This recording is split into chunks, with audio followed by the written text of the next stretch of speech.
Driving it home with Patti Vasquez, Patti Vasquez. From global conflicts to greenhouse gases, the folks refusing to wear masks says, and politicians getting caught grabbing asses says, she's driving it home with Patti Vasquez. Whew. All right, then. We were just laughing about my commute to the station, which is about 2 blocks. And there's that moment where I have to decide, I never want to drive the 2 blocks, but it's always a matter of when do I clock out of my day job and feed myself and then run over here. So I did decide to go with running, and everyone was holding their breath as to whether I'd make it. And I ran into traffic, Lady B, Milwaukee Avenue. I'm like, are you kidding me? I can't run across the street. And I think we talked about this a few months ago when Dwayne Kennedy was in studio. We were talking about getting older, and I am not of the age anymore where I'm like, I can run across 4 lanes of traffic and beat those oncoming cars. So I had to wait till the coast was clear, and it is slushy, wet, messy out right now. I believe we were supposed to get some rain as well to sort of wash this stuff out, but I always make a big pot of chili the first snowfall. So I got that started this morning before I got to work. And I'm a little bit... It's perfect that we're talking to Dan Schaefer. Lady B, we're moving Dan Schaefer from the recombobulation area to 5:30 rather than 6. Just want to let you know, I was trying to text you, and then it got away from me. But it's good that we're talking to Dan from the recombobulation area because I feel very discombobulated. And I want to talk for a moment about that incredible conversation that Joan was having with the curator at the Chicago History Museum and the Emmett Till exhibit. And, the idea that we are at this moment in history when he talked about this phase, like these sort of cycles of having to fight back again, lasting from 2020 to 2060. I think I mentioned this a couple weeks ago, the day after the election, actually, that, I've always been ready to help people to step up where I can and do whatever I can. And a lot of times I rest, believe me, but I realized the day after the election that I will be doing this, speaking truth to power, challenging those who would infringe on the rights of others, that I will be doing this for the rest of my life. And it's sort of a daunting thing. Like, it's just not something I thought I was doing. I didn't realize I was in the middle of doing it for most of my life, was stepping in. Not always invited, not always wanted. Believe me, I know I walk into some rooms in Chicago with politicians and they're like, oh, God, she's back. Because I call people on their BS. And I guess I was going to do it anyway. It's just, I didn't think I was going to be in this period of time. I don't think we all thought we were going to be in this period of time that we would slide back so viciously. And the idea that anybody says, well, racism doesn't exist anymore, or that, that white people are now the oppressed because of DEI. And we know over the last several years that they have been working, and I mean the conservatives, the Christian nationalists, people like Marjorie Taylor Greene and Lauren Boebert and Matt Gaetz and Hawley and obviously Trump and everyone behind him with the Federalist Society and the Heritage Foundation, who have been pushing really so hard and to control the curriculum of what kids and college students learn. They don't want them to know stories like that of Emmett Till and his family and how that impacted the civil rights movement. They don't want us to galvanize with each other in the face of hatred and violence. They want to have an excuse to say it's the black people's fault. And we were talking about this yesterday. We talk about the Latino population and why did they vote against their own interests? Why did they vote for 45? And I do think that there was the use of the moment with migrants coming, with refugees coming, and basically holding up a mirror and saying, look, these folks, they're doing it the wrong way. You did it the right way. You should be on our side against them. And it is very much like the Civil War, where they were able to convince poor white people that the North wanted to, ruin their lives, their culture, their traditions by eliminating slavery, because then they would be the ones at the bottom of the last rung of the ladder. And rather than I guess what we're terrible at campaigning on is not othering people. We talk about uplifting communities and providing resources. We talk about affordable housing and access to health care. How dare we not say it's somebody else's fault that you don't have health care? That it's, I get here, you know what? It is the conservatives' fault that you don't have health care. It is the conservatives' fault that you don't have access to affordable housing. It is their fault. Time and time and time again. It is their fault that we continue to fight for fair wages, for safety in workplaces, for the costs of goods because they keep handing it over to the billionaires. It is the conservatives' fault that our country is the way it is, and it happens over and over and over again. But if we say that, I said conservatives, those who would bring us and drag us back to periods of history to make this country a place where people of color cannot go to the same schools, cannot drink from the same fountains, that women don't have autonomy over our bodies. They are the ones. And I guess we don't say that. We don't say it's their fault, right? But it is. You can look at all the statistics. You can look back to what Ronald Reagan did in the 80s by disrupting the path of labor rights, by firing the air traffic controllers, and then by that, giving the leeway for other corporations to fire people when they threatened to strike or were striking. This is why we've been working with Union Proud Warriors when they talk about, a lot of the things, the idea that we shouldn't stand for people's rights, that we shouldn't push back when people want to say you can't use this bathroom, or that, calling an entire population animals, or that they eat animals. The fact that we wouldn't defend them. I heard one of Joan's guests say this. I'm not going to give up my morals and values because I want to win. And I know that's what makes us different, right? We're not willing to do it at all costs. And they are. Look at what Vance did. He was just calling Trump Hitler just a few years ago, and now he is licking his toes. He's not even kissing the boots. He's like in there with the fungus. I'm sorry, that was too much. I'm gonna make all the imagery. It is. They keep doing it. They are willing to give up any values that they might possibly have, or what they consider to be their traditions. Oh man, I came in. Why am I so angry? Because I don't know if I feel better that the Matt Gaetz withdrew. I was going to say pull out, and then I thought of all the horrible jokes that go with that, and then it's because it's involved in a sex crime, and so I'm grossed out by my brain. I apologize. I'm not always, who I should be. I have my flaws, and I'm able to say that. You know what they can't do? They can never take responsibility for the things that they do or say. Jim, I know that you're as fired up as I am. Let's see what's on your mind, my friend. What's going on? Well, I was going to talk about the Chicago History Museum. It's a fabulous museum. Yes. I visited many times. It's fabulous. But what you missed out about Reagan is when Lyndon Johnson had housing, this is the way it was supposed to work. 300,000 units built a year for perpetuity. Well, when Reagan came in, he cut it down to 50,000. Right. So think of it. That's 8 years. And you wonder where there's homeless people and people can't afford rent, and yes. et cetera, et cetera, et cetera. Yeah. So that definitely falls on that astrology guy. The guy did everything by astrology, him and his wife. Such great Christians, by the way. They didn't leave the house unless the moon was in the seventh sun, But anyway, the Chicago History Museum, they got a great cafe. There's Big Shoulders Cafe. It's fabulous.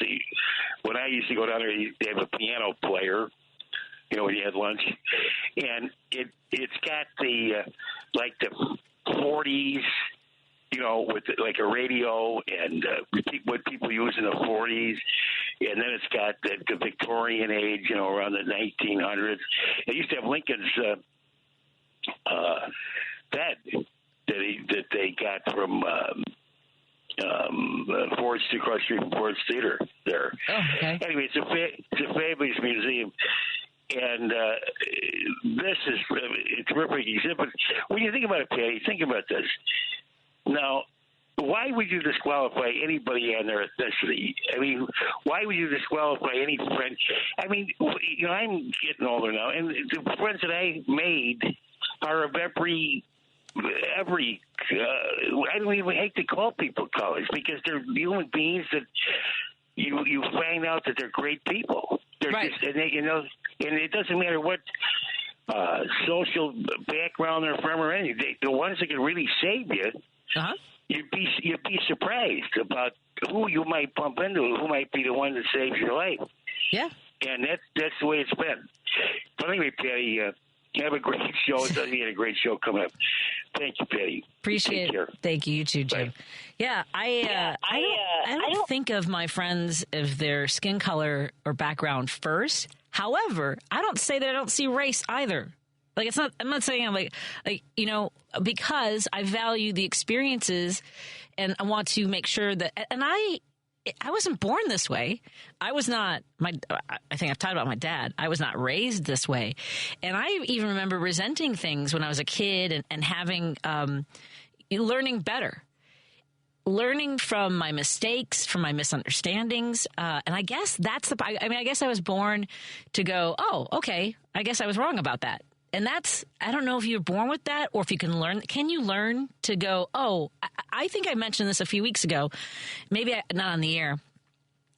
I went to Girl Scout camp. I've been talking about my Girl Scout camp in East Troy, Wisconsin, because that was part of my affinity, my love for Wisconsin, and my drive to help our neighbors there, and where I met so many great people, Ellen Holly and Anita out of Walworth, and Kelly out of Racine, and my friend Sue in Whitewater now. All these folks that I've had the pleasure of working with, and I've told these stories, and maybe that's why I've been thinking about it, and some of the experiences I had in Girl Scout camp. One, being around just girls, I think for 5 years really had an impact on me in the summer. And I played on all boys teams, and maybe that's why I was so happy to go to Girl Scout camp. Okay, no one here is going to make fun of the way I throw or be annoyed that the boys weren't thrilled to have me on their team. I wasn't like Chrissy McNichol. Was it Tatum O'Neal? I think it was Tatum O'Neal in Bad News Bears. I wasn't that good. I wasn't like surprisingly good. I was terrible. I got good because I worked hard at it. So by the time I was a softball player, I got better. But it was, I always think of it as my experience of, being independent and learning new skills and feeling confident. And it occurred to me that I was also around girls from such a wide range of socioeconomic backgrounds. And I didn't think about that. I'm 53, so I didn't even think about that till these trips back and forth to Wisconsin. So we had girls. I was would say lower middle class. I grew up on the northwest side of Chicago, which, is a working class neighborhood. We lived in a 1-bedroom apartment on a retail block in Norwood Park. So my parents, we had to move from a big, beautiful apartment for various reasons that maybe someday I'll write about. But we moved to this very tiny apartment, didn't have a lot of money, and we were solid. My mom was working, had a really good job, but also couldn't rely on my father, who was an alcoholic. So she needed to make sure that she was safe and provided for us in that manner. But I was at Girl Scout camp with girls that were from Park Ridge and from some more affluent areas. And then there were girls who came from the neighborhoods that we talk about when we hear about violence. We had girls that came from Cabrini Green. Some of the girls from the projects, because they were it was a grant that was given, and they brought the girls to Juniper Knoll, and not all of them wanted to be there. And because I loved it so much, I couldn't understand. And there were girls with a lot of anger. And I had a mosquito net. So you would get four poles, usually some branches from the woods, and you had 4 corners that you would tie the mosquito netting to and tuck it underneath your mattress on your cot. We had these metal cots on these wooden platform tents. It was an outdoor camp, so we had canvas tents. And one of the black girls in my tent did not have a mosquito net. And, I was like, oh, I didn't even know why. I was 9 years old, right? I was 9, and she didn't have a mosquito net. And, but when you would get inside your tent, you wanted to make sure that your mosquito netting didn't have any mosquitoes inside. So I was looking to make sure there weren't, because then they would just be trapped in there with you. So I was flashing my light around, and the black girl in my tent started yelling at me that I was trying to draw the mosquitoes over her bed. And I remember I was like, no, my God, I was desperate to say that I wasn't. And it got the attention of our unit, one of our unit counselors, and she came over and she yelled at me. Right. And I was so angry that I was like, it was so unfair. I didn't do it. I didn't do it. And now it's taken me 45 years, 40, whatever years to realize that, it wasn't fair. It wasn't fair that she didn't have the mosquito net. It wasn't fair that the girl that had the mosquito netting and because mosquitoes are drawn to the light, that it did seem like that. Right. And it took me a long time to learn the lesson, but that's what it means to be, for me as a liberal, is even learning that I was wrong that long ago and realize, my God, like so many things in her life weren't fair. You guys.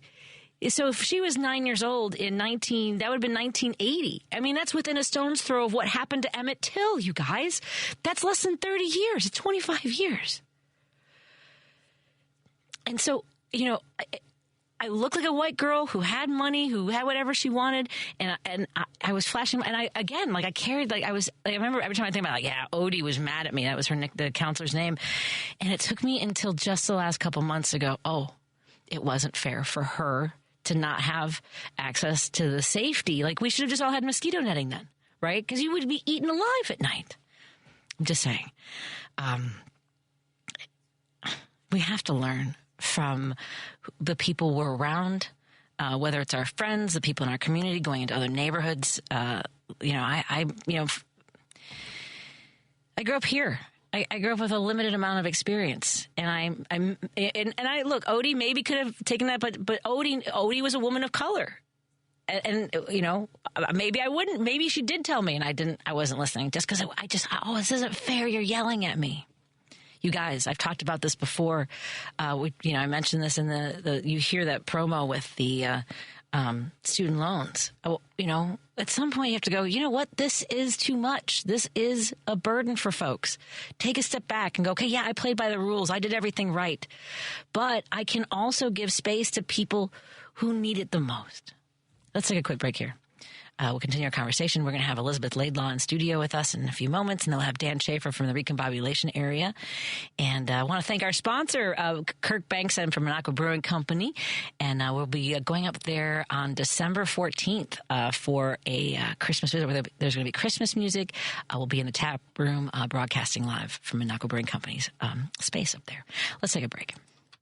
Choose Views with Richard Chew. Roe v. Wade being snatched from us as a society. And when I say that, I'm a little upset with the guys out here. Where you at, guys? Why aren't you standing up for the women you say you respect and love and care so much about? I'm calling out men. Where are you to support women who are in need on this subject? Women need us now more than ever when it comes to this conversation of a woman's right to choose. Richard Chew, weekday mornings at 6 on WCPT 820. Because facts matter. You're listening to WCPT 820. There's no better way to defend democracy in front of your fascist Republican friends than with a cold progressive beer from the Monaco Brewing Company of Wisconsin. So head on over to Beer on the Wall in Schaumburg, Doty Liquors in Elmhurst, Captain Jack's Beverages in Worth, or the Wilmette Market to pick up a 4-pack or couple 2-tree of MAGA Tears IPA today. Don't forget to drink and vote responsibly. Patti Vasquez is taking your calls now at 773-763-9278. Driving it home with Patti Vasquez now on WCPT 820. Man, it's a good thing we were having Dan Schaefer on in a little bit because I am discombobulated. I fired all of my, I sent off all the commercials in a big chunk there. So we can unwind a little bit here. Thank you so much for the kind texts. 515 said, thank you, Patti. Great insight. My sister, the great Christian, always insists she is not prejudiced. All white people are. At least I knew I needed to open my mind to grow and listen, and I have. And that's and I know folks will hear that we're all prejudiced. We have our meaning. We have an expectation, or we want to say that there isn't anything we've ever done wrong, or we completely understand, or. And look, there are people who are incredibly enlightened and maybe are born that way. A lot of us have to learn along the way that people from and not just people of color, but we're also prejudiced. We can be prejudiced against people who are different economic backgrounds. I will tell you, I will be very, very honest. I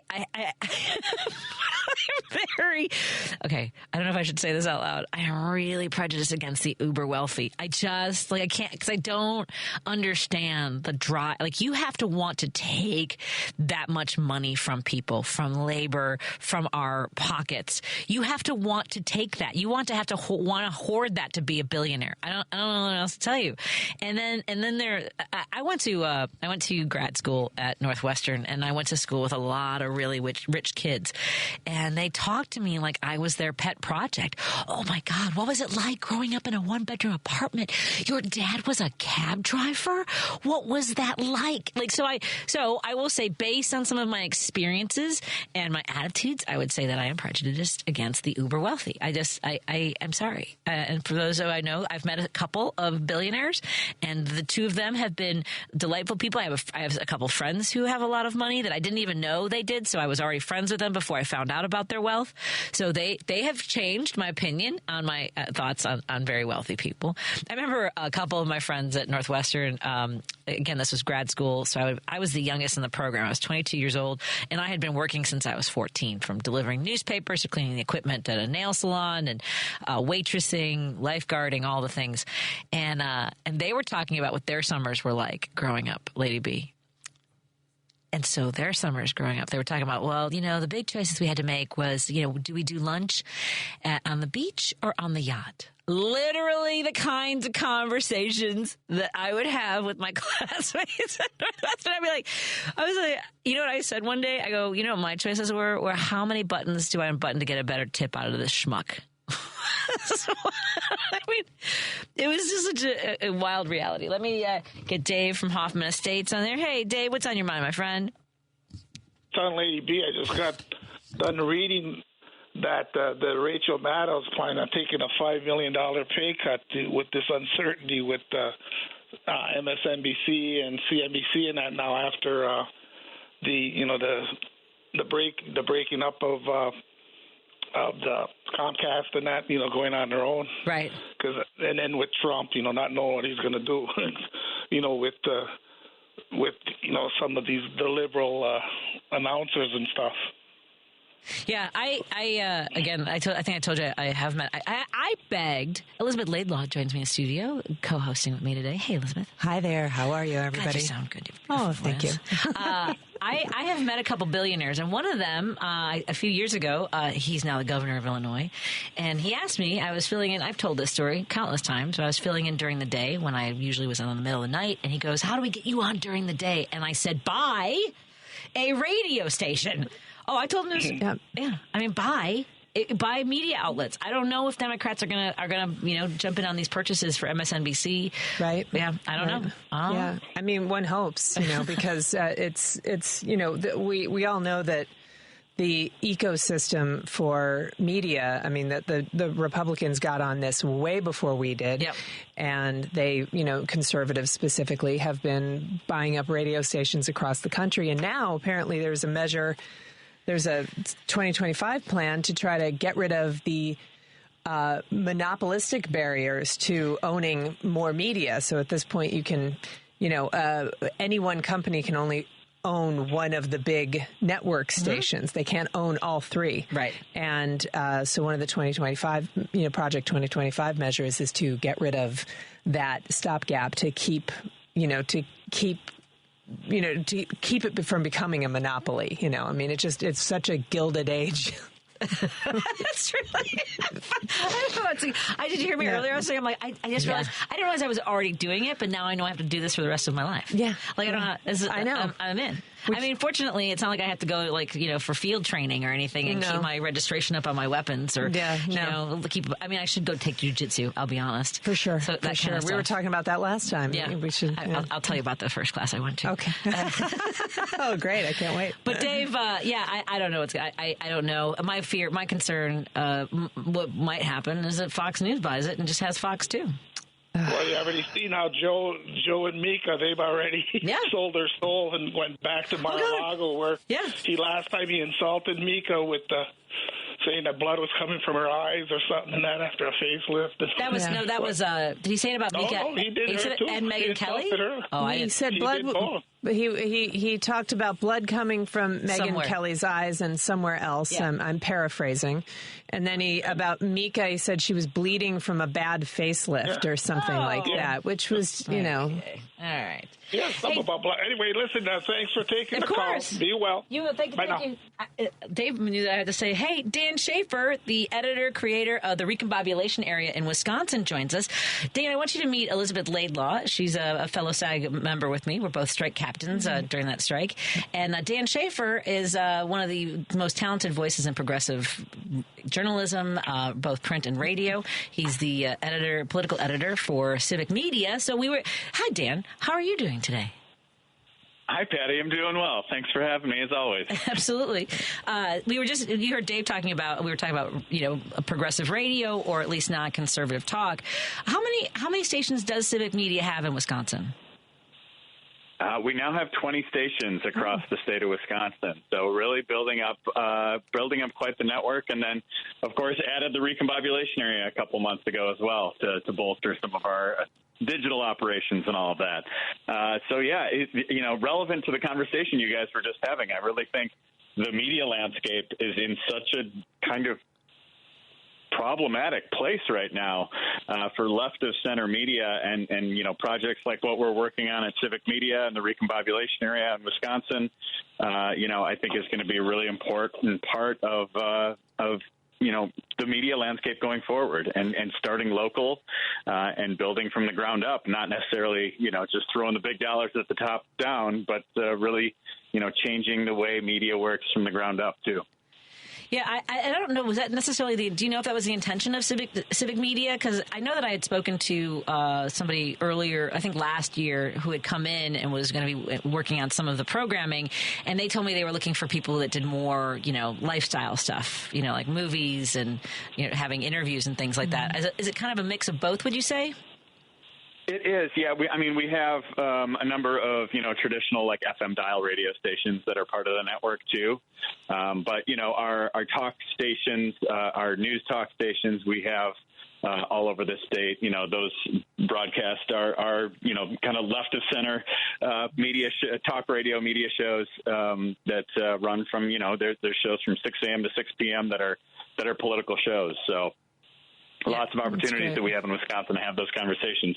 And, hey, maybe that's part of why Wisconsin voted to the left of Michigan and Pennsylvania this year, when maybe we have a little bit stronger infrastructure in the state. Obviously would have liked a little bit further to the left at the end of the day there. But, it's one step at a time, right? Yeah. You also have the amazing Ben Wickler, who's your Wisconsin, DNC chair, who's just was such an incredible organizer. I wish we could, make a mold of him and reprint him for all the states. He's just an incredible guy. I've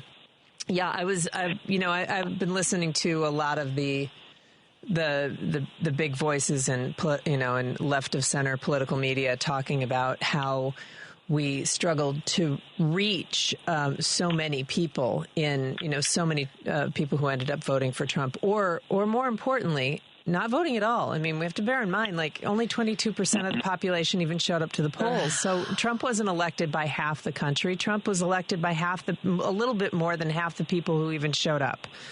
But trying to reach these people is going to be such a challenge, and I think they've been in front of this.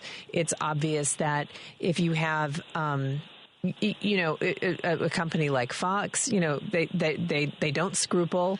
They're perfectly happy to sell out. The money is the bottom line. Progress is not the bottom line for them. Making things better for ordinary people is not the bottom line for them. So they have the big corporations on their side. They have, the moneyed interests on their side, and the progressive voices are always going to be at least at something of a financial disadvantage, unless, of course, a couple of billionaires who are on this side of the table, invest in and find a way to make progressive radio popular and interesting, or find a way to make it not popular. I mean, it's popular for us, but to make it something that people can want to invest in and is going to draw money and is going to draw attention and is going to draw, that's our big challenge, know? Yeah, and I think another part of that challenge is that the left of center media, you're holding yourself to a different standard than right-wing media too, because right-wing media can just say whatever they want and are just completely shameless about bending the truth or just outright lying about things. And I just don't think that people on the other side of the aisle don't really. You have to hold yourself to a higher standard with those things. And I don't think people on the left can get away with a lot of the stuff that people on the right, that has just become baked into how, the right-wing media ecosystem operates. So I think that is certainly a big part of the challenge there, too. Just having shame. Having shame. I think, any kind of shame. Well, because we don't turn to trying to manipulate and harness rage and hatred, right? Because, what would that look like? Because I was just talking about this in the last half hour. They point the finger, and it's the people of color that it's their fault. They're violent. They're the ones taking your jobs and taking spots from your kids in college. It's migrants, doing these, diminishing your community, all putting a strain on finances and pitting those communities against each other all over the place. But here's the thing. They're like, it's their fault your life isn't better. But the truth is, it's conservatives' fault. Like, it is. Quantifiably their fault. We have to stop. We are like, generally speaking, the nicer party. Yes. That's just our personality. We are the nicer party. We are the party of inclusion. Kamala on the campaign trail was out there talking about how, it's a big tent. There's room for everybody here. Come on in. And the country's angry and feeling put upon and, looking for somebody to blame. They don't want to come to a party and hang out in a big tent with everybody. They want to be mad. Yes. And we have to try to reach them and if they want to be mad, because I'm mad, I'm really mad. Yeah. But I feel like I know where to point my anger. Conservatives. Legit. I'm sorry. Dan, how do we get people to, seriously, why does that message not get across? Whether it's housing or healthcare, the cost of college. We can trace that to Reagan, directly. Yeah. Yeah, and I think it is, like you said, it is a lot of these kind of like moneyed interests that are, propping up the right-wing, media ecosystem in a lot of ways.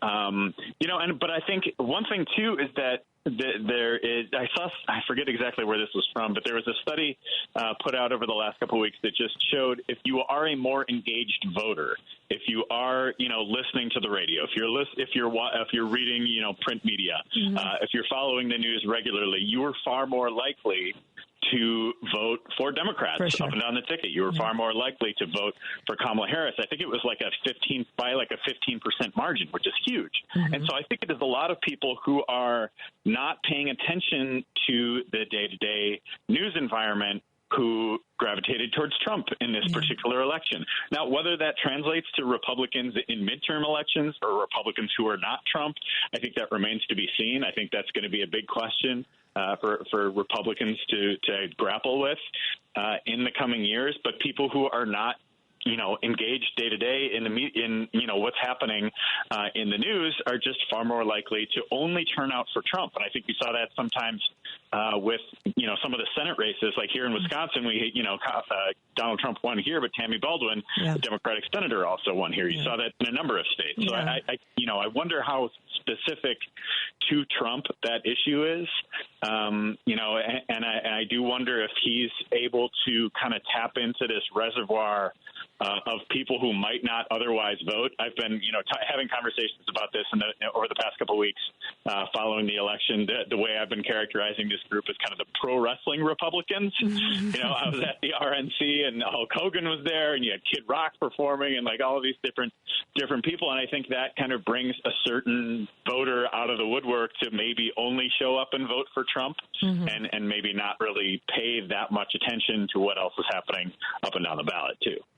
Yeah, and I think, this is another conversation that I've both been having with my close friends, and I've been listening to out there in the ecosystem, is that we are sort of skating on the thin ice of turning into the party of scolds. I mean, with Trump taking all of those yahoos to that game. What did he? Was it a basketball game or I don't know? He took them all. They were all at some game or something, and they made. No, it's like a UFC fight. Yeah, the UFC weekend. fight. That's right, the UFC fight. Yeah, they took a whole bunch of them, and they're all there, and they made Robert F. Kennedy eat a Big Mac, and they're like right. And that it looked fun.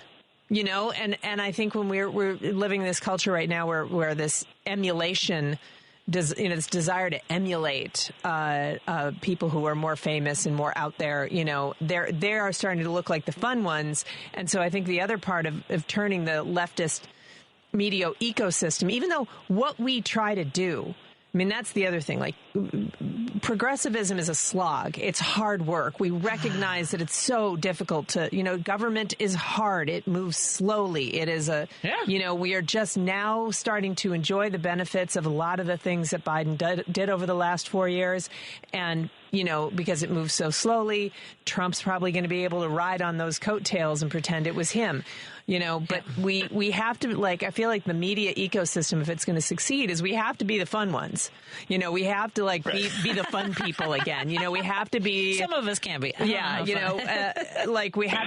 have to have a message that is both moving forward and trying to rebuild our society, as a more equal playing field, but also not be the media scolds, and the people wagging our fingers in people's faces and saying, you're wrong all the time, because that's not going to get us anywhere.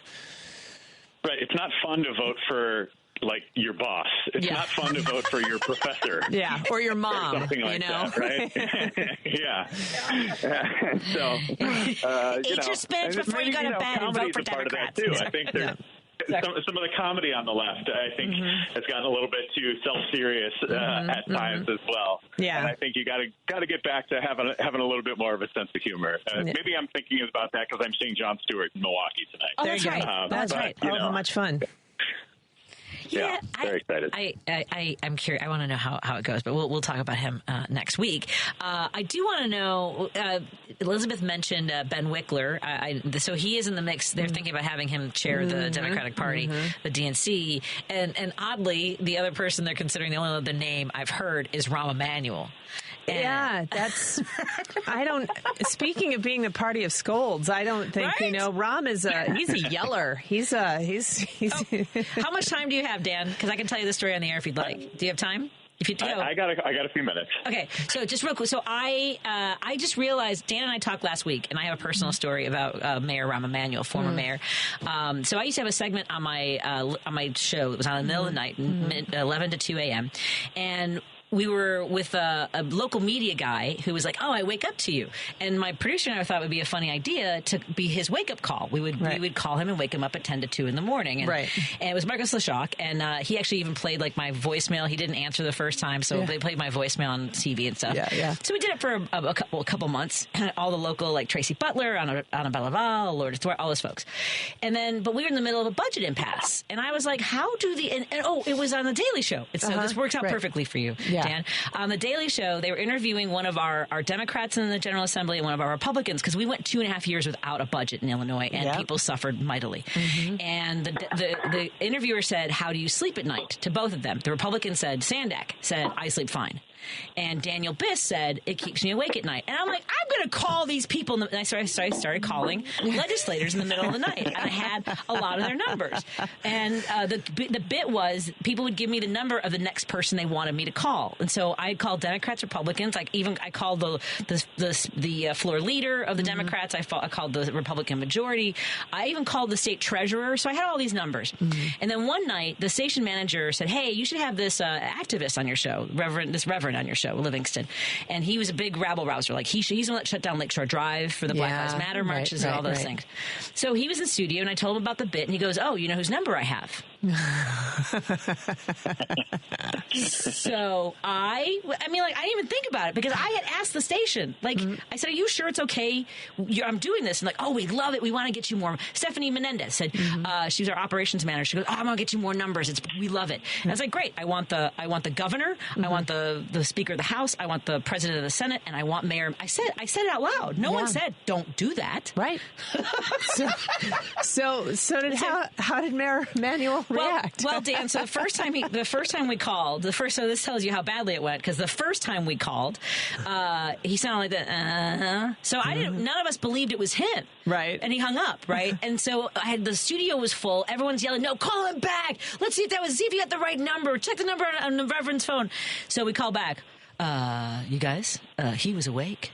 And everybody in the studio, even though it was like everyone pushed away from their microphones, like I didn't do it. Yeah. Like, and everyone was looking at the windows, like a car might roll up or something.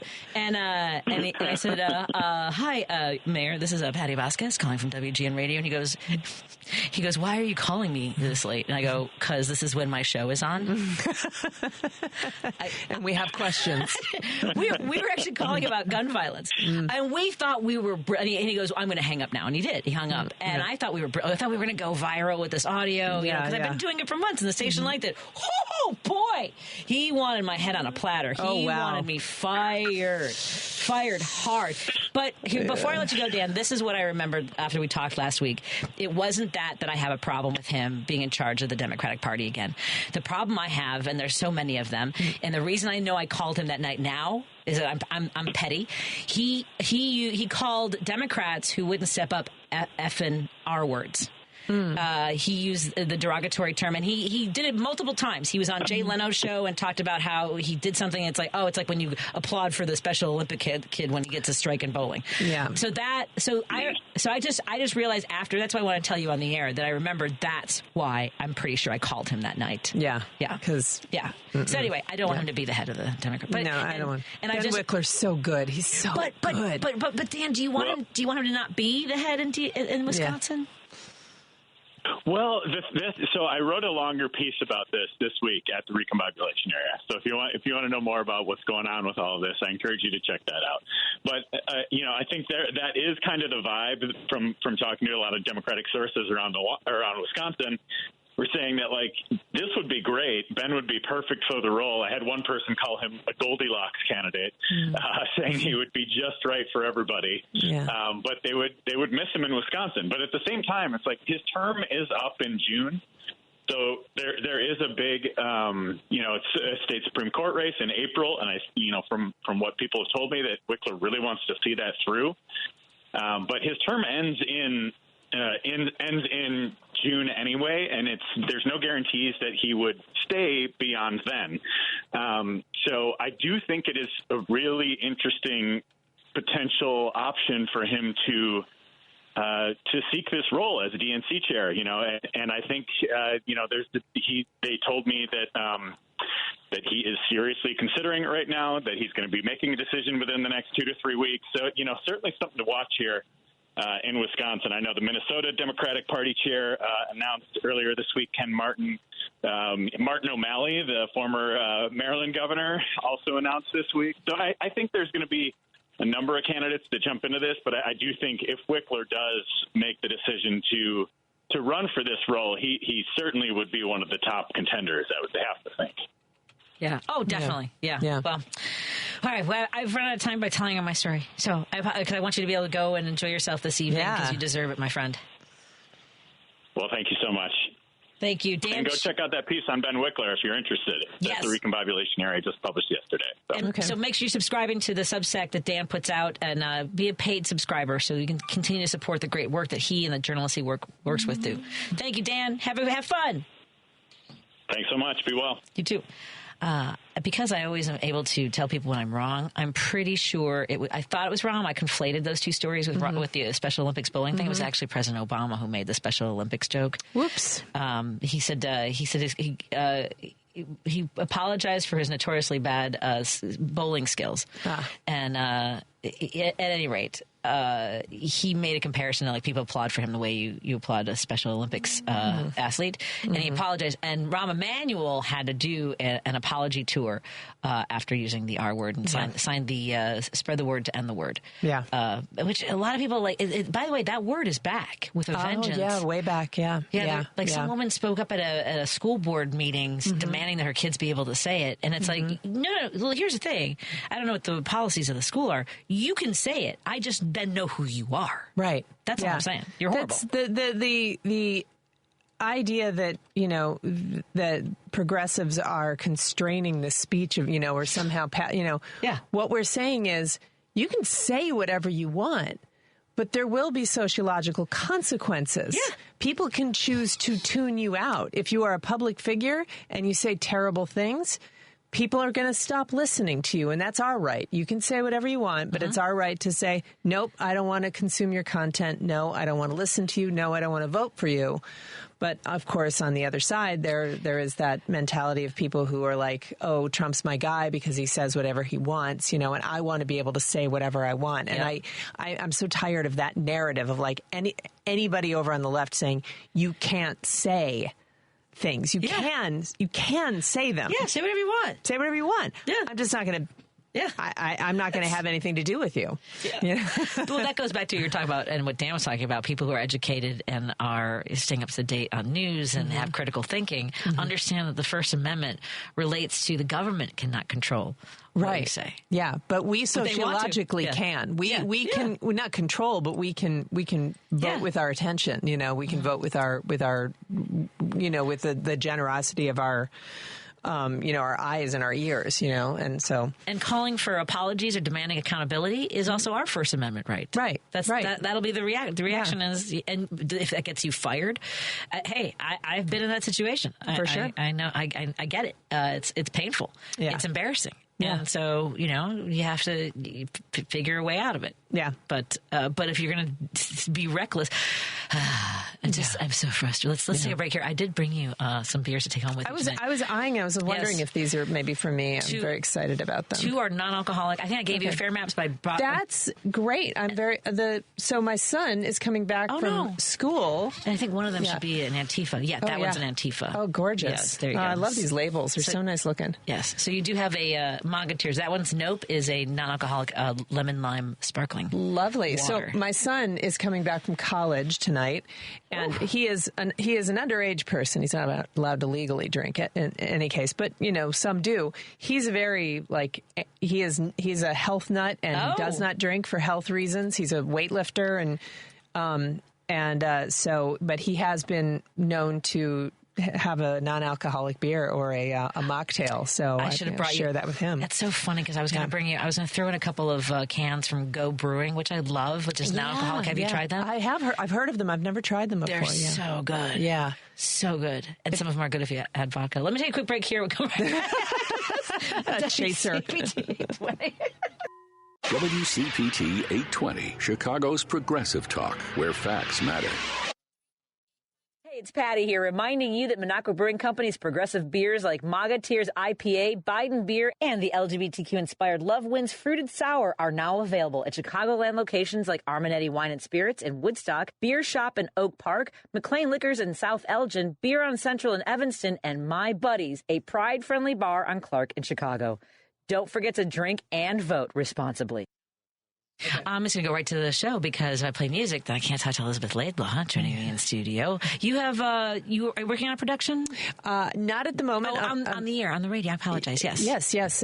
So I've got Derelict Podcast, which is happening. I'm a producer on that. I'm also a voice actor on it. We're in our second season, so you can find that wherever you listen to your podcasts. It's called Derelict Podcast. I'm at the moment predominantly in season 1, but I'll be coming back.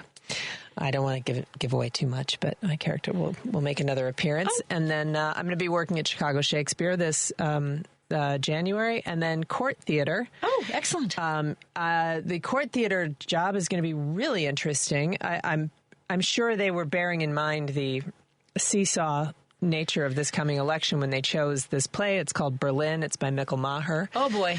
Charlie New will be directing it. It's his sort of, he's retiring as artistic director after like 30 odd years, I believe.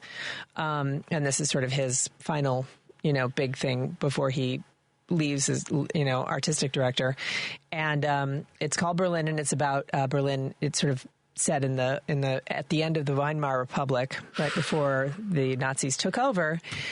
And one of the roles, it's an ensemble show. We will all play multiple characters, but one of the characters I will be playing is Hitler.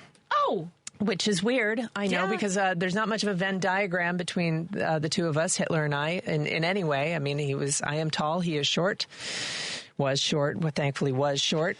He has a terrible voice. He would have a terrible voice. Have you ever listened to his voice? It's grating. Well, it's German's high. Not a pretty language anyway, and then you add that and quality. It's pitched in a weird.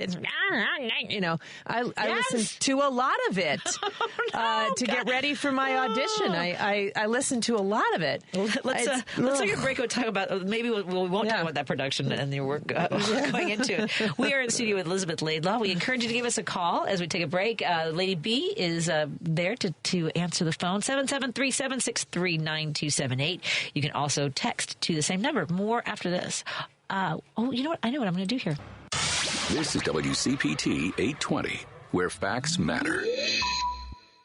Driving it home with Patti Vasquez, Patti Vasquez. From global conflicts to greenhouse gases, the folks refusing to wear masks says, and politicians getting caught grabbing asses says, she's driving it home with Patti Vasquez. Thank you so much for joining us as we continue to drive it home. And hello to our friends listening on KTNF AM 950 Minneapolis, St. Paul, the progressive voice of Minnesota. Joining me in studio is Elizabeth Laidlaw. She's a writer, producer. She's an actor. She's all the things. Director. Yeah. All the things. Yep. Currently has a podcast running called Derelict, yes, wherever you get your podcasts. And we're going to talk a little bit later more about the production of Berlin that you're doing at the Court Theater coming up in the spring. Yeah, in April, May. Excellent. So we'll talk more about that because my son's working on it. Has a play premiering. Is it Thursday? He's directing a play premiering tonight, which also deals with Nazism. In Germany. And he's been trying to get this done for a couple of years. When he was in high school, he started wanting to do this. So but I think same thing. He thought that it was going to be a different world we were in, not this. Yeah, this is crazy. We're going to get to our calls right now. The number again, 773-763-9278. Let's get to Cynthia. Cynthia, are you calling from Denver? I am. Hi. Hello. We're great. We're thrilled to hear from you. What's going on, my friend? Well, I started listening to you from Joan.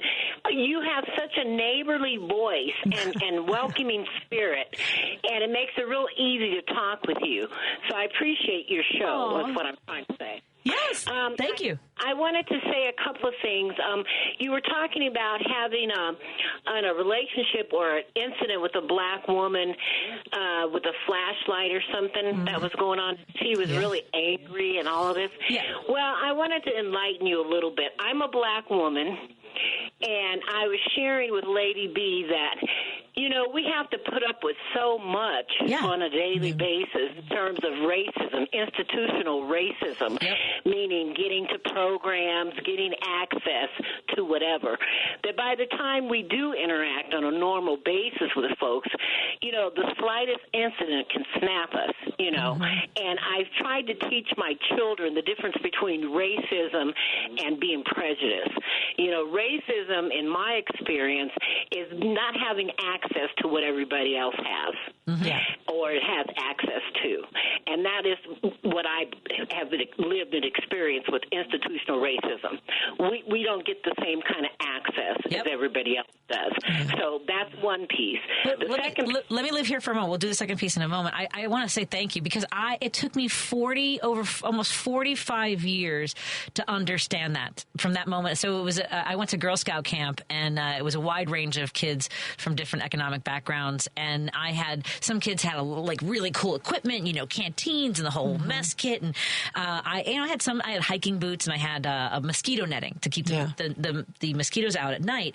And the black girl in my tent did not have one. And when you got into your mosquito netting, you would want to make sure that there weren't any mosquitoes on the inside, otherwise you'd be trapped. So I had my flashlight, and I flashed it over her bed, not intending and not realizing it. And she got really angry. It drew the attention of our counselor, and our counselor yelled at me. And I was mad. I just softened my heart because I finally understood it. And the thing is, I'm just glad I understood. I wish I'd taken that understanding earlier. But no matter when you get there, if you're open to it, is the point. Don't you think? Cynthia? Well, it wasn't fair for her. It wasn't fair. Believe me, but I know now. I'm telling you, just in the entire experience of the Girl Scout camp that I was at for 6 years, it wasn't fair. Yeah, but see, the opposite would happen with me. I went to 4-H. I don't even know if they do 4-H anymore. The agricultural stuff, right? Yeah, because I grew up in Loveland, Colorado, and that's a mountain ski resort. And so I was in 4-H. So I was treated differently and didn't know why at 8 and 7 and 6, years old, 9, 10, and didn't know why, for no reason. And that left them. I deal with that today. Yeah. That aura, that feeling. What gets me is when I'm denied access to whatever that is available. So that's being said. Then number 2 about the election, they don't teach government civics in class anymore. They do not. And haven't for 60. Let's see, I'm 66, so at least 40 years. Because my daughter's 48 and she didn't have it. America is woefully ignorant. Yeah. I'm sorry to say, and they're showing it by Googling, "Can I take my vote back?" And Trump, his economy was better. Government doesn't function that fast. For Trump to take credit for stuff. And if they had a better understanding of how government worked, we wouldn't be in this mess. Then you could say, or better dissect what people are doing when they make their votes if they were educated. And I just cannot believe that they're cutting their nose off to spite their face over eggs. Yeah. It just doesn't make sense to me. So to me, there's equal blame for not being educated about government. The Democrats should have been teaching how things work. We don't have to be more fun. We have to be more educated. Yeah. That's the bottom line. And I weep for the future. So God bless you, and thank you for letting me share. Of course. And I enjoy your show. Oh, I look forward to hearing from you again. Thank you so much. It's nice to hear from you. It is interesting because there is such a conflation of, we live in such an impatient time, and if people don't understand how government is slow and doesn't work, they say, my government isn't working for me. It's like it is, but it takes time. It takes time to turn. The government is not a nimble little speedboat. Yes. It is an ocean liner, and to make things happen, and there's opposition and there's resistance and. But people don't understand the process by which a new law comes to pass. And so they get impatient and they get angry and they say, I want something to happen now. Yeah. And I think it's a product of our culture. It's a product of internet culture and social media culture and, instant gratification culture. And, if I want it, I can push a button on my phone and it'll be delivered to my house tomorrow or later on today culture. And then also not like having any comprehension of how government works. And that's not their fault. It's the fault of the stripping of the educational institutions that Cynthia's talking about. That's absolutely true. And to your point about how slow things move, and you mentioned this earlier, that the benefits of what we have done during these last 4 years under the Biden-Harris administration, whether it's the CHIPS Act and the infrastructure and student loans and things like that part, who knows what's going to happen. But let's even say Affordable Care Act, right? Even that will stay in place as is until the end of 2025. Right. And if they don't, so people they won't feel like they're not going to be able to. It's not going to be perceivable, right? right? The idea, and I was thinking about this too, the cost of eggs and gas and things like that. A lot of emotions on that. There was a video I saw yesterday. This guy was talking about how his wife is a survivor of rape, and he's like, you guys are basically telling me that if her rapist were running for office and if he'd save you a couple bucks on eggs and gas, you would vote for him. He's like, that's why I'm removing myself from your life. It's not over politics, it's over morals and values. I think we're all having those conversations. But the thing I was thinking about the price of like eggs and gas and all the, when we were door knocking a lot in Wisconsin, I mean, a lot of pickup trucks, a lot of F-150. I mean, there are choices that people make that also impact their own personal economy. Sure. And they're not identifying like the $19 I spent on Netflix, the $20 the cell phones, the gas, the bigger car, the amount of money that is flooding up to the billionaires and our like. Did I talk about this last week? So my little act of resistance, and it's not a bad act of because it benefits me as well, But my act of resistance is I have somebody coming by to look at my air conditioner and my heater next week, my furnace next week, and to let me know if I need to replace them. And if so, I intend to replace them before January 20th. Yeah. Any big ticket item I need, like anything I need for work, I might be getting a new microphone for my voiceover work, but I'm going to buy that before January 20th. After January 20th, I'm withdrawing to the extent that it's possible from the economy. I'm not going to buy anything. I have to buy food. I got to pay my utilities. Right. I will buy. I'll take myself out to dinner at locally owned restaurants. I will go to theater. I will buy tickets for, independent films.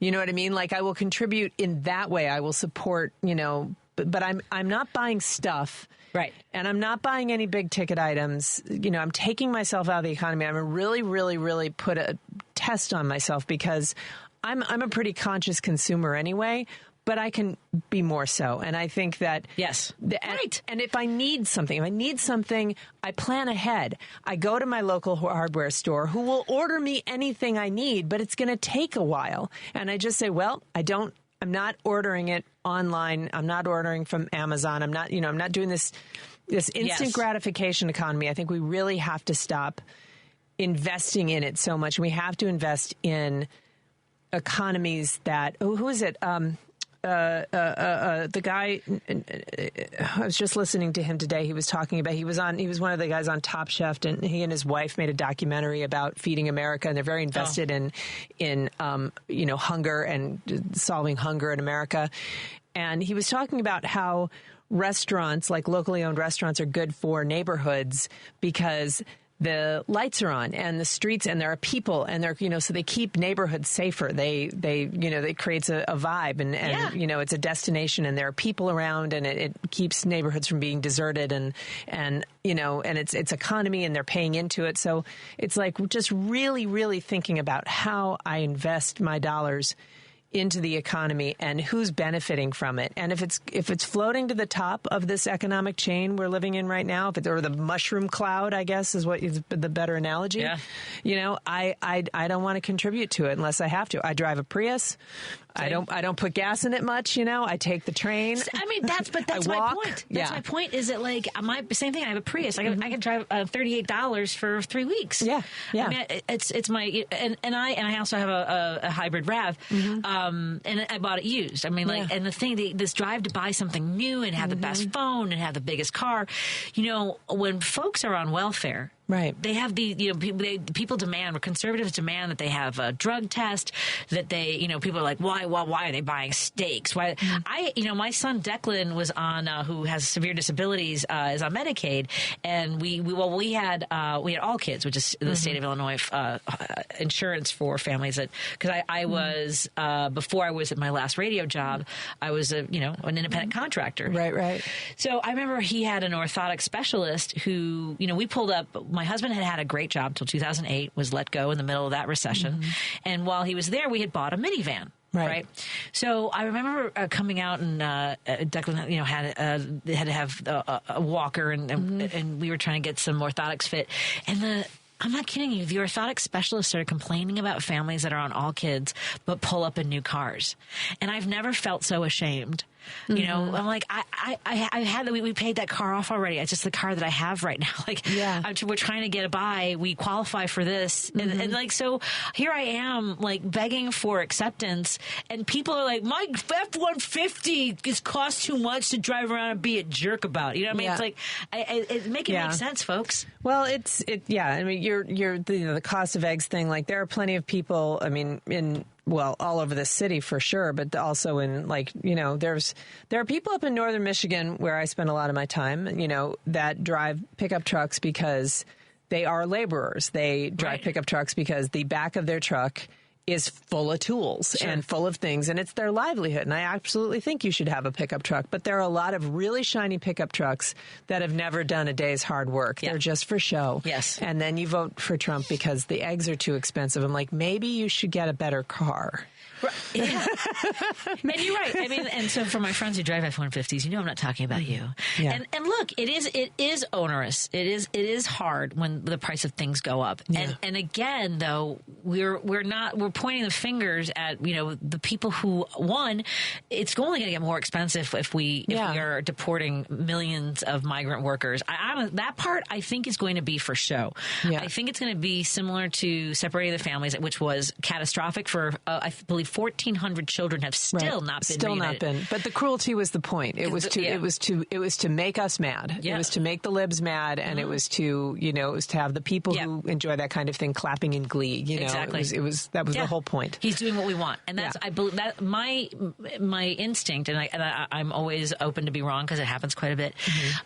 Is that it because the most powerful people who are developers who run agricultural corporations, they are not going to want to because they don't want to pay people what they're worth. They don't want to pay union workers, you know, and their drive.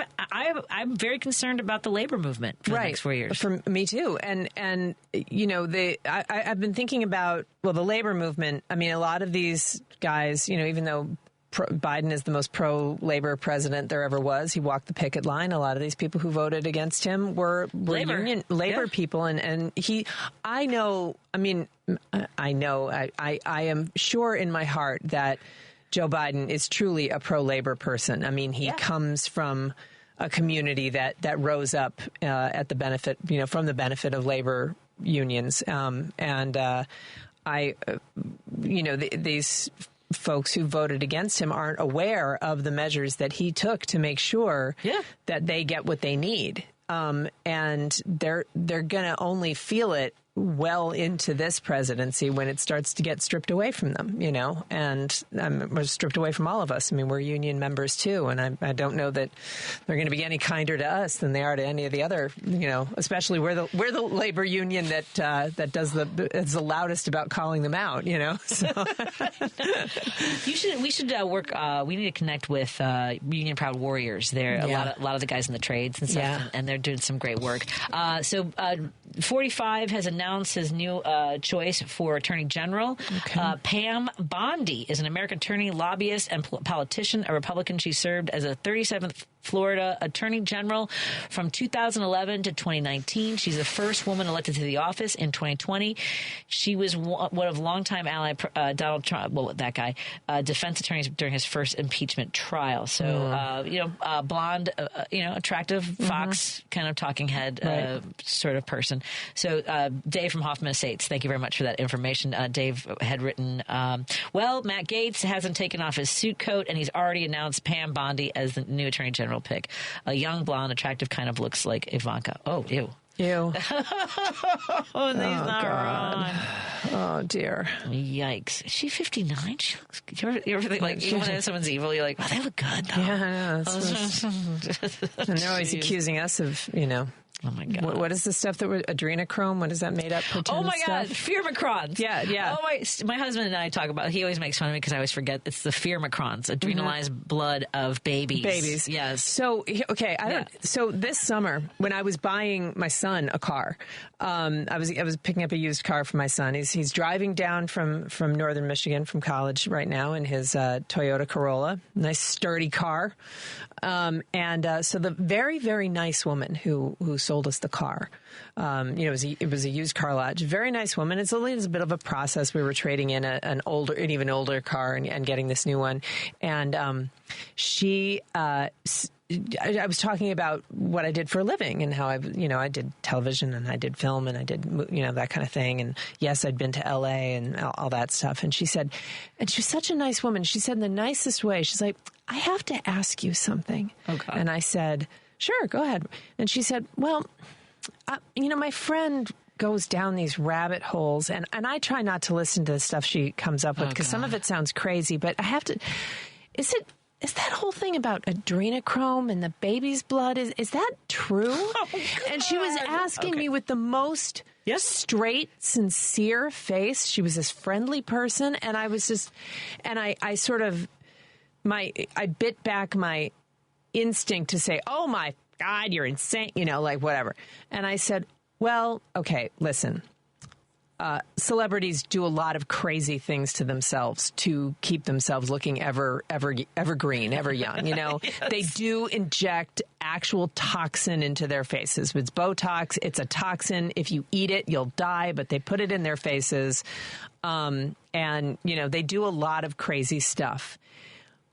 But they're not draining babies. That's not, adrenochrome is a pretend thing. It doesn't actually exist. But I had to try to, I had to sort of say, I can see why that makes sense to you. I can see why something like that makes sense because Hollywood people do crazy things to keep themselves young. So it's sort of like saying, okay, well, here's the truth. Right.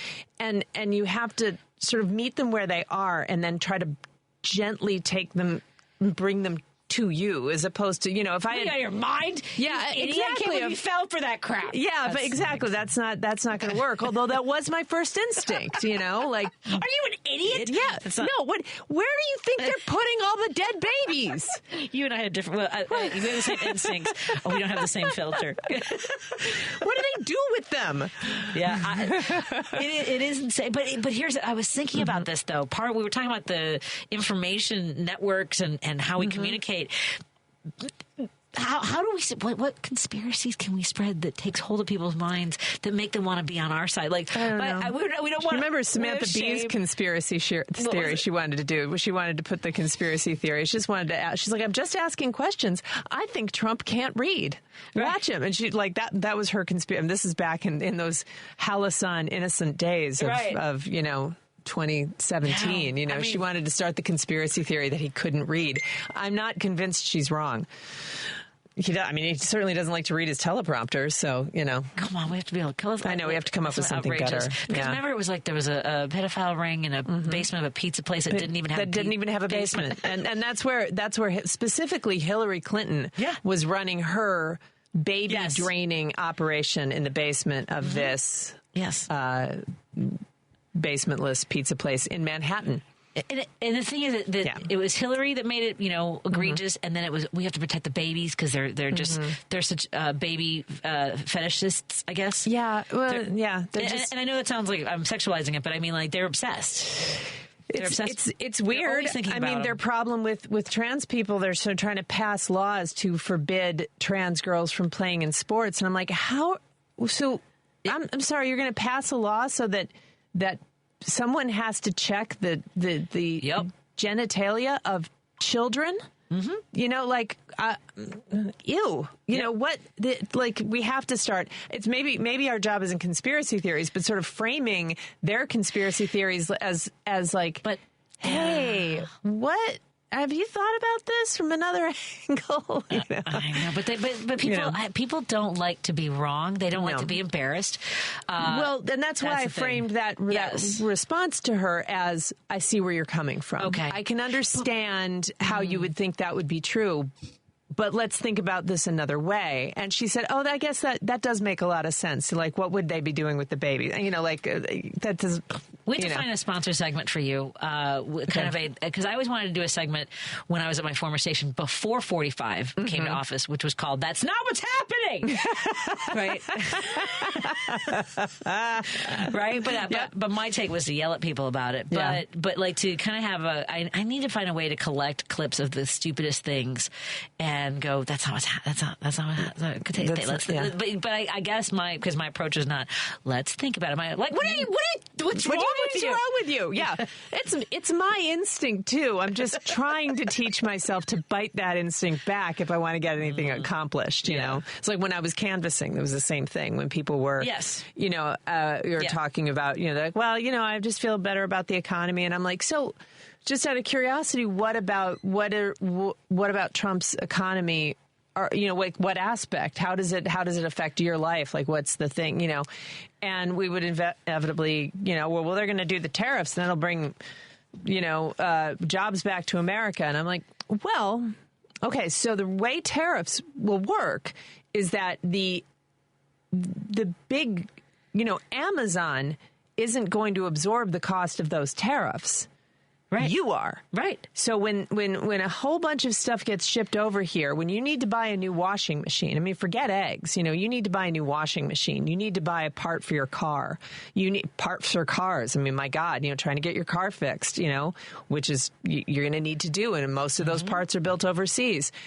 You know, they're going to come and they're going to say, okay, it's going to cost you $700 to fix this. And you're going to say, wait a minute, I just replaced the other rotor last year for $350, you know, or whatever the part is. And they say, yeah, it's the tariffs. I'm like, that cost will get passed on to the consumer. So that's how the tariffs are going to work. They're not going to do anything except make things more expensive for you, because nobody on the corporate end is absorbing those costs. They're going to keep their bottom line. They're going to keep their bonuses.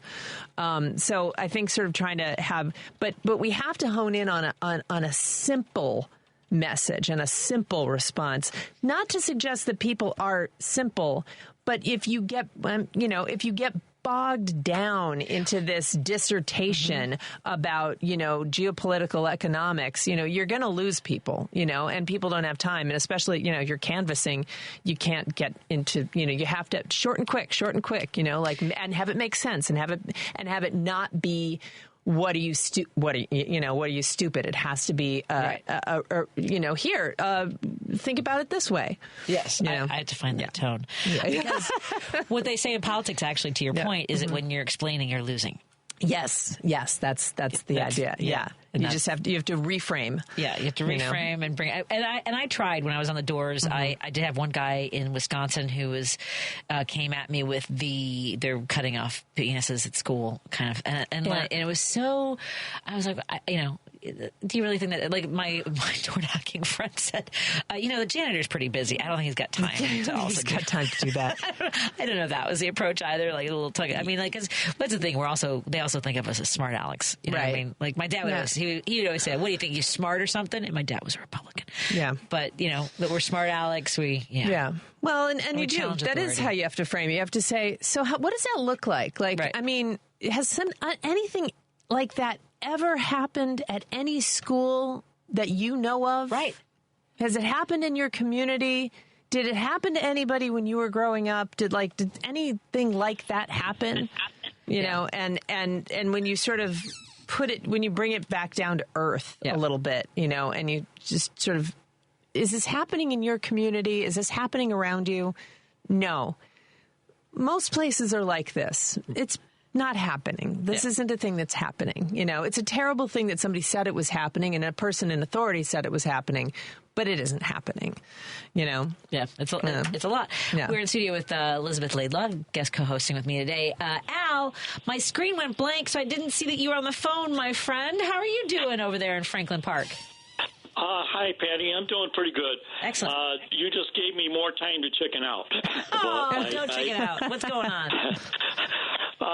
Well, you're talking about a lot of things there, and you're talking about the media, and we're talking about malleable. You know, there's a lot of malleable people out there. Yes. That can be affected by the media, and one thing that has been brought up here is, you know, conservative radio stations, and flooding the media with their lies. And what we haven't been talking a lot about is the over-the-air television and what is happening in the Chicago area right now, and this is going to be repeated everywhere, is we have 118 stations available for people to watch right now. And I've looked at those, and 16 of those are conservative, or are either conservative, or there's a couple of conservative stations, and the rest are all Christian nationalist stations. And these are what the people who don't even have cable are going to be picking up.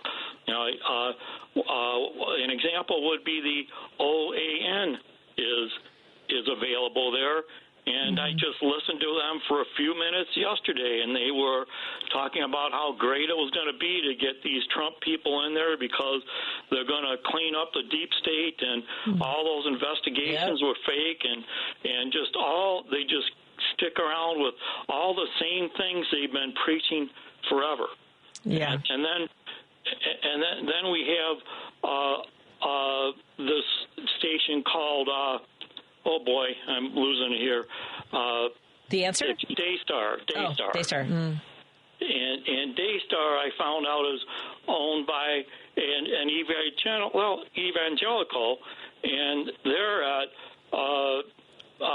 Channel 8 on our dial. And they are all talking about what's happening in the Bible, and I heard the other day somebody said, read this book, you'll see why it's better to go right than left, and they're talking about where we are in the prophecies and how everything is happening in Israel is what should be happening. Okay. And that's the scary stuff. I mean, that's where, I get worried about someone like Huckabee who does believe in the end days. Confirmation bias. Yeah. All the quickening, all the stuff of wanting to basically send us all to paradise. I hate to say it.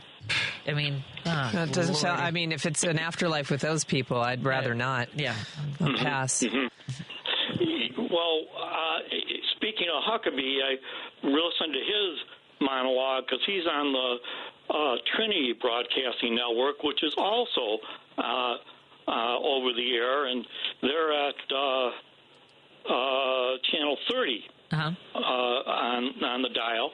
And I heard his broadcast after Trump won, and he was blaming everything on the Democrats and saying how great that we have Trump in there, and he has a flashy show on with lots of guests, and he was even talking to I'm sorry, I'm not remembering everything that was said on that. And nor should you. I think it's okay for you to let some of that just wash right over you. That's not absorb any. Let some of it go.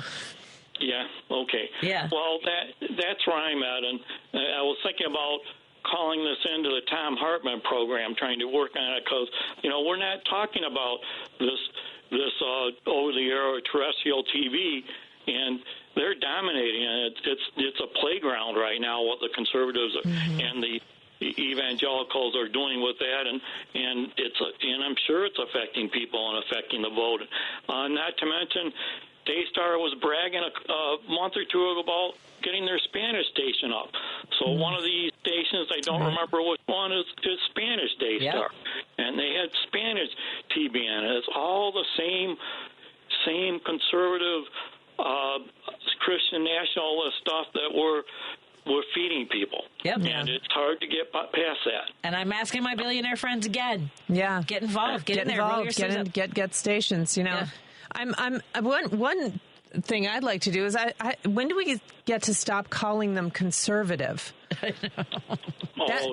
When do we get to stop using, because that sounds like such a reasonable, I'm going to make a conservative guess, which means I'm not going to go too, I'm going to be careful about what I do, and I'm going to exercise caution, and I don't want to, it's a word that is lost all meaning in this ecosystem, because they are not conservative. They are a wildly radical group of people. What do you like the most?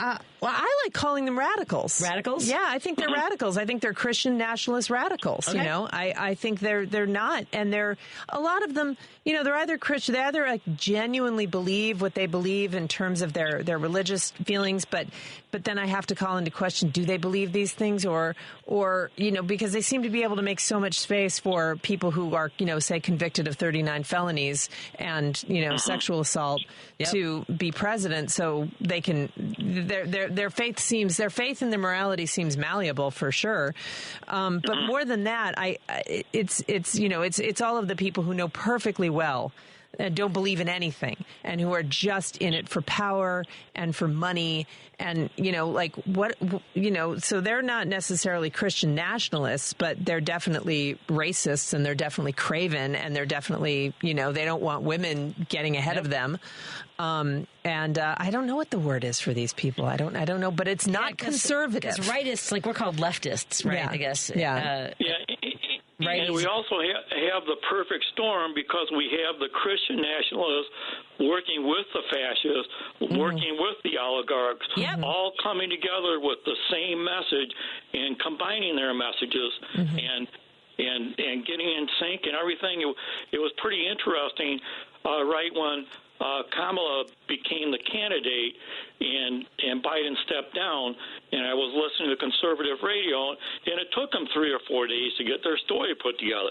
They didn't know what to say, but once they started to get their story put together and had their focus groups and did everything they do with a number of people and money they put into it to affect our minds and get us to vote for Trump and their ideologies. Yeah.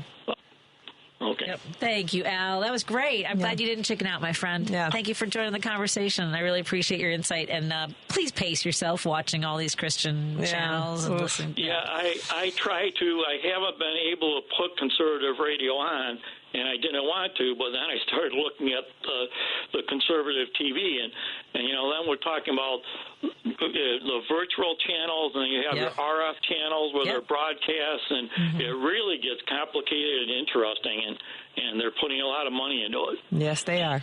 Thank you so much, my friend. Have a good one, Al. Talk to you next time. Yeah, you too. Thanch. No, bye-bye. He's such a sweet guy. He comes out to my live performances, too. I do comedy. That's great. Yeah. Let me take a break here. We'll continue our conversation. We've got some more listeners on the line. If you want to give us a call, 773-763-9278. More with our guest co-host, Elizabeth Laidlaw. When we come back, she'll be in the spring. Look for the production of Berlin that she's a part of with the ensemble cast at the Court Theater. Alexa, play WCPT. WCPT from TuneIn. There's no better way to defend democracy in front of your fascist Republican friends than with a cold progressive beer from the Minocqua Brewing Company of Wisconsin. So head on over to Beer on the Wall in Schaumburg, Doty Liquors in Elmhurst, Captain Jack's Beverages in Worth, or the Wilmette Market to pick up a 4-pack or couple 2-3 of MAGA Tears IPA today. Don't forget to drink and vote responsibly.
So much for joining us up in studio with Elizabeth Laidlaw, and we're talking a little bit about how I was telling her my story about having my emotions too near the surface. Yeah, and my run-in with we're all there right now. Yeah. A lot going on. Yeah, a little tense. I want to take our calls. I know some folks have been on hold for a little bit, so let me get to and Myrna.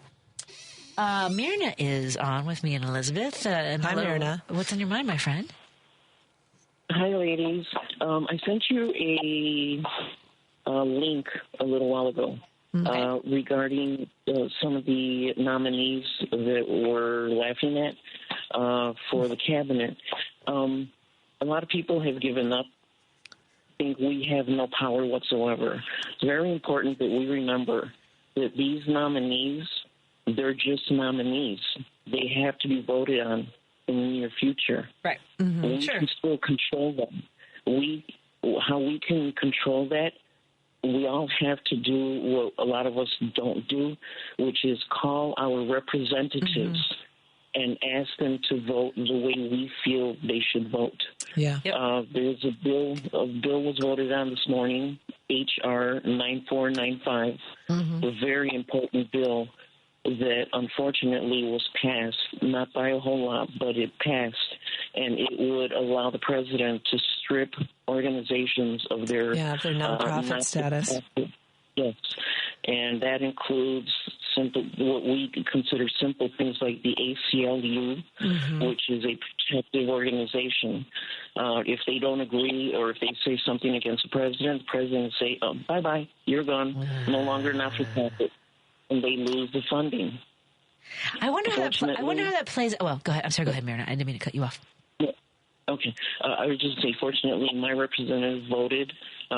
People you can call the office, whichever office they have. If you're shy about talking to them, you can call after hours and leave a voicemail for them, or you can send them an email asking them to vote a certain way. So don't be shy about that. Do like I did. I called when I do most of my thinking, which is like at 2 a.m, and I left the voicemail because I remembered I got to do this before I go to bed so that hopefully we can get our rep to vote no on it. Yeah, that's a good idea. Instead of lying there on the ceiling and getting your stomach twisting up in knots with dread, do something, make a call. Yeah, that's very helpful advice, Myrna. And the Indivisible Chicago did post about how 3 Illinois Dems had previously voted in support of that bill. And I don't know why. I would love to know their reasoning, but perhaps that's, neither here nor there now because it passed regardless. Yeah. But they had changed their minds and did show up to vote because some people were not even in the chamber to vote last go around. And now they have, the Dems have voted in support of it. Some haven't, though. So I wonder what their reasoning was. I just wonder if, is this something, if it's something that's permanent, like, here was my, when they have like copyrights and they say if you copyright something, you have to enforce it all the time. Otherwise, if you let one go, well, then you don't really want the copyright. Which I know it doesn't apply here, but go with me. So if you can willy-nilly at your own, and on your own whims, rescind nonprofit status. So, but like if then he is not, if a Dem has been in office and then they go, hey, these churches are bringing out and these billions of dollars and not providing services to the community, we should rescind their nonprofit status. Yeah, that's the way to counter that. Like, let's go after the mega churches if we're going to play it that way.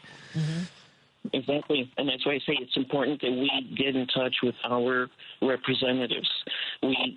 People don't understand. It's just like judges. You pick the wrong judge, we're screwed. If you don't contact your representative, which your taxes are paying their salary. Yeah. So you have the right to contact them, and you should.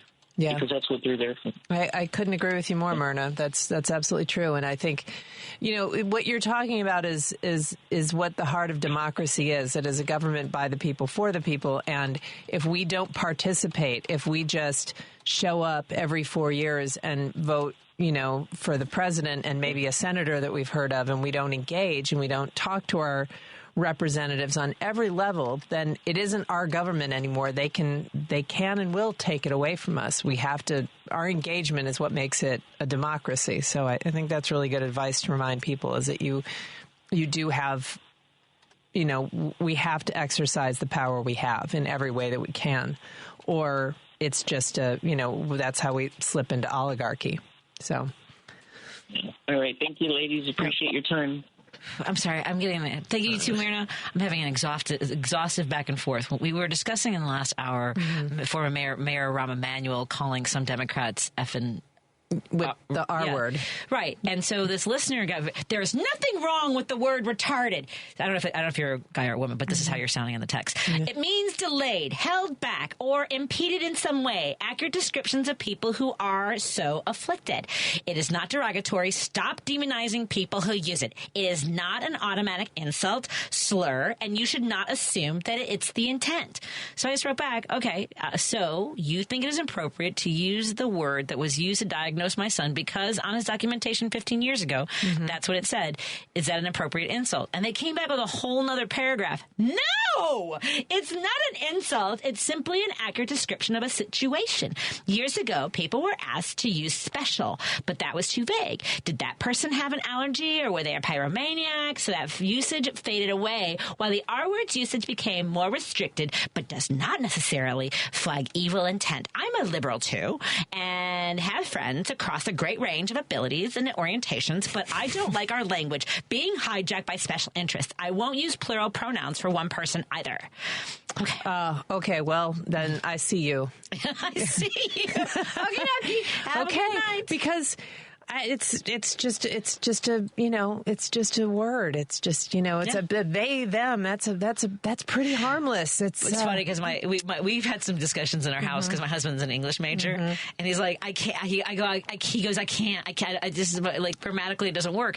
But somebody explained it to me when I also had this resistance. Yeah. Right. Because it is about growth and hearing somebody, of course, to your point, I shouldn't mock this texter. Right. I went right to the thing that I said, you said we shouldn't do, but I like, but you have pretty personal feelings on this issue. This one touches a nerve for you. Here, let me put it this way: one of the possible people that almost became the Attorney General, Mark Paoletta, is my brother-in-law. Right, he's a lawyer for Ginny Thomas. He put Clarence Thomas on the bench. Great. And his son, one Christmas, was just using the word repeat, like just for everything. This gift is retarded. This, my parents are like the whole thing. Right? It was aggressive. Yeah. And I said to him, I said, can you do me a favor? Can you think about when you use that word? Because people are going to use that word to make fun of your cousin. Yeah. And he used the F word. He goes, I didn't think of that. And that's the way I should do it. So my 847, I got a little snotty. Yeah. I got in my feels. I apologize. Well, and thank you for your text. I think the reason is that it's like her text is sort of saying it's not really how the word is used. I mean, we all know. I mean, we grew up in the the 70s and the 80s. It was used as an insult. It was used as a slur, and it was used sort of broadly and without any discrimination for the There might be somebody, like you might call somebody who was in the severe stages of ALS.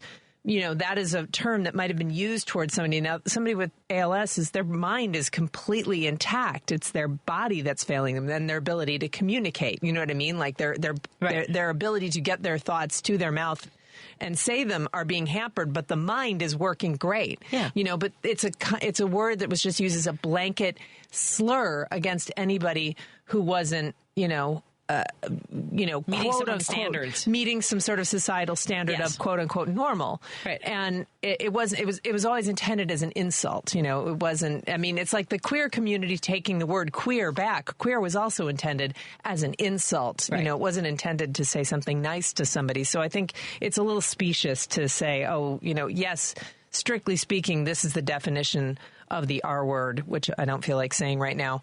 But, it doesn't mean that's how people use it. Yeah. That's not how it's used. I know the definition is. I saw documentation. Right. And like I said, you can use it. I will also say that you're an a-hole. Yeah. So right back at you. Yeah. There's words I can use too. All kinds of words. Yeah. And then now they want to know what word do you suggest using. Like somehow we're supposed to be we're your thesaurus for insults. Yeah.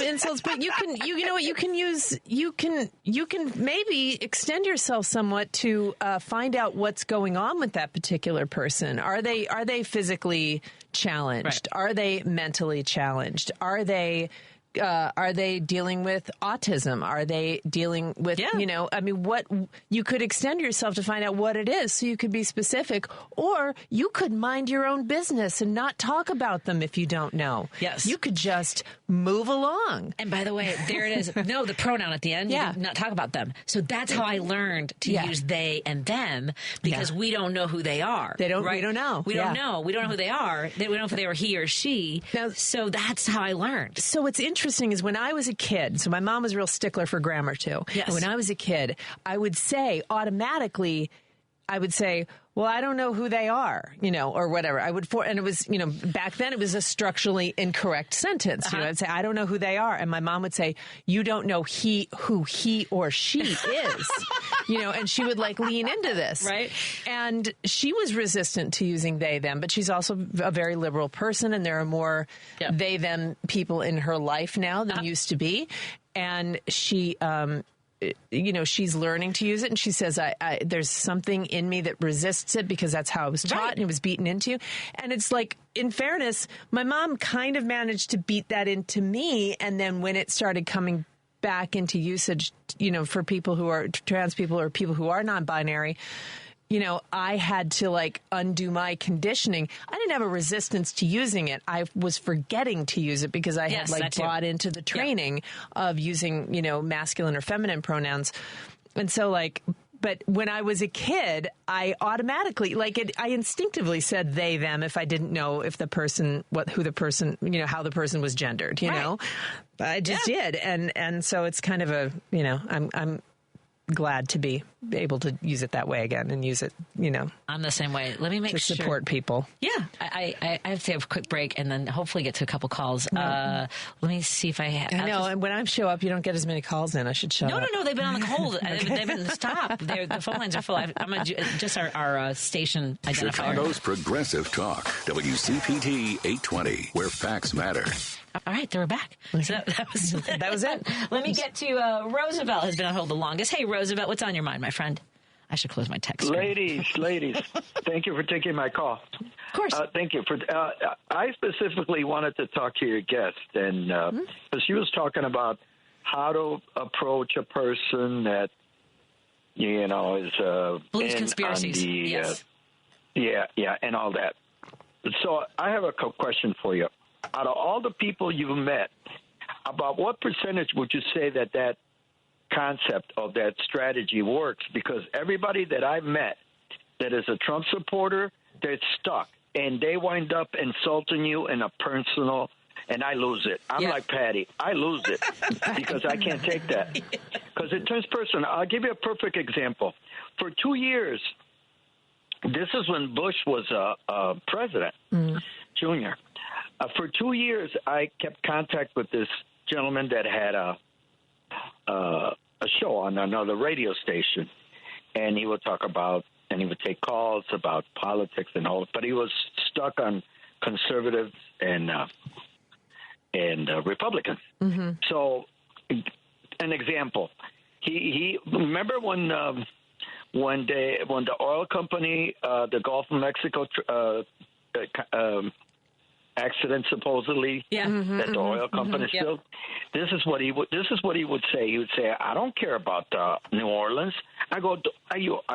So I would say, "Are you kidding me?" And then he would insult me in a personal, personal manner. But I said, "Are you kidding me? We're called the United States. United is the first word." And I go, and I would say, the Mississippi is connected to the Gulf of Mexico. We're all affected. I go, besides, a lot of people are going to be affected. A lot of shrimpers are going to lose. Because I don't care about them. I go, so that's the concept. The concept is me, myself, and I. Yeah. And that's why Trump won. That's one of the reasons why he won. Because I've always said this. There's a little Trump in everybody that voted for Trump, with the exception of the people that are not informed. And that strategy, I agree with you, it works for people that are not informed. But once they're informed, now informed, I put it in quotes, because they watch nothing but Fox News and the gentleman that mentioned all the other ones. So and it always turned to me in my examples, it's always turned to personal, meaning I never attack anybody personal. But on their end, they do. I met this lady at a local grocery store, and out of the blue, she says, "Oh, this guy's letting all these," meaning Biden, meaning all these illegals. I go, wait a minute. You're talking about illegals. I detect an accent from you. I go, you from Europe? Yeah. And she goes, yeah. I go, are you from Poland? And she goes, yeah. She goes, oh, you people are crazy. I go, what? And then she just went off like a mad woman and giving me insults. So what do you think about what I said? I mean, you're right. There are some people that have that think and think it out, but they don't. They've been pre-programmed, in my opinion, at least to me. I gotta try to get to the last two phone calls, but I think that we all kind of see that and have experienced those kinds of conversations. Rose, always great to hear from you, my friend. Thank you. Here's Derek in South Elgin. Hey, Derek, what's on your mind, my friend? Hi, Patty. I'll make this quick. Got it. I got it. All right, go ahead. We don't use that language. Sorry. Yeah, it's all right. I dumped it. Sorry. It's okay. Go ahead.